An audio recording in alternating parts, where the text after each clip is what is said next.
எல்லா இடத்துலையும் செக்யூரிட்டியிலேருந்து ஹோட்டல்லேருந்து எல்லா இடத்துலையும் நம்ம புலம்பெயர் சகோதர சகோதரிகள்லாம் இருக்காங்க.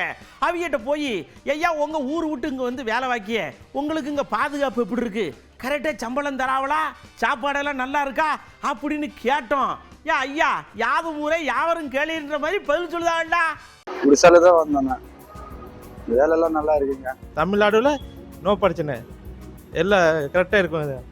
தமிழ்நாடு நல்லா இருக்கு, சத்து இருக்கு. நம்ம ஊர்ல ஒரு நாளைக்கு 200 300 சம்பளிக்கும் போது இந்த ஊர்ல வர்றது ஒரு நாளைக்கு 800 700 சம்பளிக்கும் போது கரெக்டாக தான் இருக்கு. அங்கே மாதிரி இங்கே நல்லா வசதி இருக்கு, எல்லாமே நல்லா இதாக இருக்காங்க, ஃப்ரெண்ட்ஸ் மாதிரி இருக்காங்க. நல்லா ஹாஸ்பிட்டல் ஃபெசிலிட்டி இல்லை, இது இன்னும் வேமரேஜ் வந்துச்சுன்னா அது எல்லாமே நல்லா இருக்கு.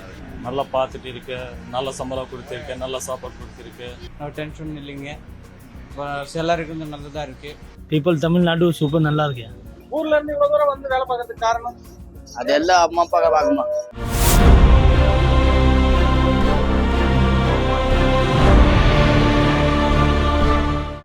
ரூபாயிலிருந்து 800 ரூபாய் சம்பளம் என்பது தமிழ்நாட்டில் தொழிலாளிக்கு வழங்கப்படுகிறது.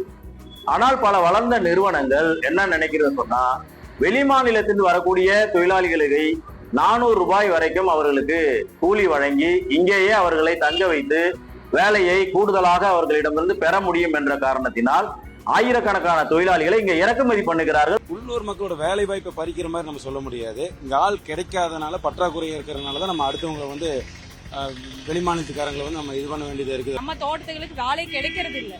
அதனால நாங்க என்ன பண்றது, வட மாநிலத்துல இருந்து வந்தவங்க அவங்க நம்ம என்ன வேலை சொன்னாலும் செய்யறாங்க, நம்ம ஊர் ஆளுங்க அதை செய்யறது இல்லை. 12 மணி நேரம் ஒர்க் பண்ணுவாங்க, பெருசால சம்பளம்லாம் இருக்காது. ஒரு 500 to 1000 ரூபா தான் சம்பளம் வாங்குவாங்க. வந்து 30 வருஷம் ஆகுது. ஃபர்ஸ்ட் வரும்போது கஷ்டமா தான் இருந்துச்சு, போய் போய் போய் போய் செட் ஆயிடுச்சு, அவ்வளவுதான். தமிழகத்தில் இருக்கக்கூடிய ஆட்கள் வேலைக்கு போகும்போது அவர்களுக்கு உரிய சம்பளம் வெளி மாநிலத்திலிருந்து வரக்கூடியவர்களுக்கு வழங்கப்படுவதில்லை. எனவே வெளி மாநிலங்களுக்கு வரக்கூடிய தொழிலாளிகளுக்கும் அவர்களுடைய தொழிலாளர்களுடைய நலனை பாதுகாக்கக்கூடிய வகையில் அரசு நடவடிக்கை எடுக்க வேண்டும்.